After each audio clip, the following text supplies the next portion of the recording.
ចឹងការរៀបចំកន្លងថ្មីនេះគឺយើងធ្វើយ៉ាងណាអាចជំរុញអនុវត្តឲ្យបានលឿនជាជាងទុកធនធានមនុស្សយើងដែលមិនឆ្លងផុតចូលទៅមធ្យមសិក្សាគឺអាចចាប់យកនៅឱកាសដើម្បីបដិបដាលបន្តថែមជីវិតអភិវឌ្ឍមូលធនកម្ពុជាបណ្ដុះប្រជាផ្ដល់ជំនាញមួយក្នុងជីវិត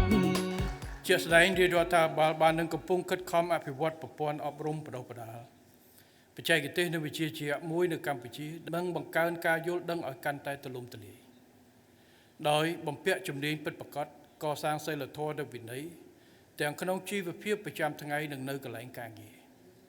ដល់ប្រជាពលរដ្ឋតាមរយៈការរៀបចំកម្មវិធីអប់រំបណ្ដុះបណ្ដាលដែលមានលក្ខណៈបត់បែន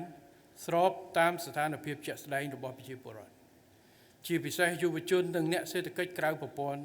សម្ដៅសម្រេចឲ្យបាននៅគោលដៅពលរដ្ឋម្នាក់មានជំនាញមួយយ៉ាងតិចប្រចាំជីវិតឬមិនទុកឲ្យពលរដ្ឋណាម្នាក់គ្មានជំនាញនោះឡើយនៅក្នុងន័យនេះក្រសួងការងារនិងក្រសួងអប់រំបានសហការគ្នារៀបចំនៅកន្លងអប់រំថ្មីមួយដែលហៅថាកន្លងវិជ្ជាជីវៈកន្លងវិជ្ជាជីវៈមានគោលបំណងជួយតម្រង់ទិសសិស្សនៅក្នុងការជ្រើសរើសអាជីពការងារដូចជាអ្នកបច្ចេកទេសផ្នែកឧស្សាហកម្មកសិឧស្សាហកម្មសិប្បកម្មពាណិជ្ជកម្មផលិតកម្មកសិកម្មសេវាកម្មអ្នកគ្រប់គ្រងការដ្ឋានជំនួយការវិស្វករអ្នកបច្ចេកទេសកម្រិតមធ្យមជាមួយការបន្ថែមជំនាញ Digital និងបញ្ញាសិប្បនិម្មិតឬ AI ដោយអនុញ្ញាតឲ្យសិស្សដែលប្រឡងធ្លាក់សញ្ញាបត្រមធ្យមសិក្សាបឋមភូមិប៉ុន្តែបានចូលរៀន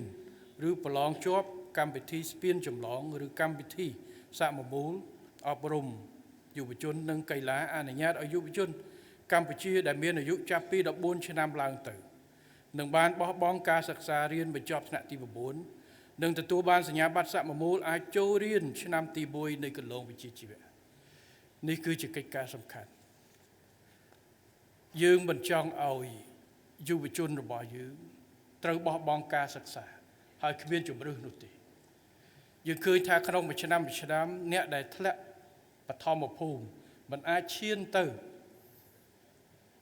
រៀនដល់មធ្យមសិក្សាថាថ្នាក់បាក់ឌុបចុះគឺមានចំនួនច្រើនហើយបើគ្មានឱកាសឬគ្មានមធ្យោបាយណាសម្រាប់ឲ្យគាត់ចាប់យកជំនាញឬមួយបង្កើនបំណិនឬមួយក៏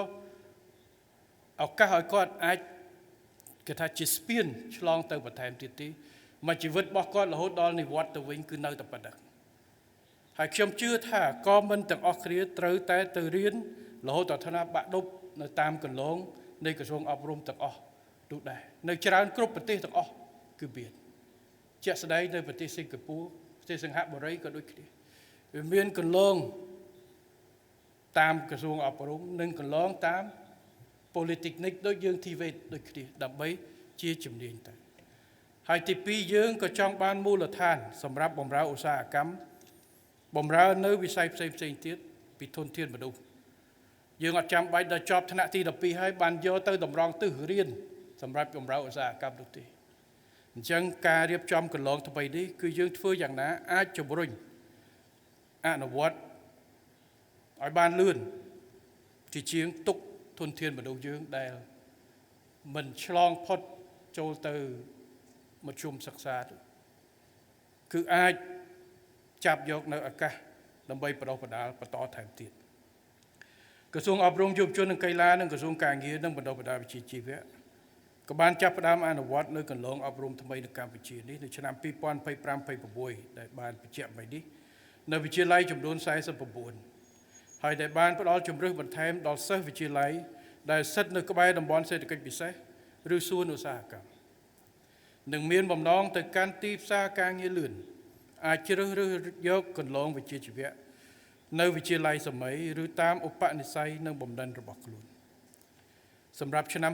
2027ក្រសួងទាំងពីរក៏កំពុងពិនិត្យវាយតម្លៃសាលាចំនួន5បន្ថែមទៀតដែលមានទីតាំងនៅក្បែរតំបន់សេដ្ឋកិច្ចពិសេសនៅខេត្តចំនួន4មានខេត្តកណ្ដាលស្វាយរៀងពោធិ៍សាត់និងកំពង់ស្ពឺ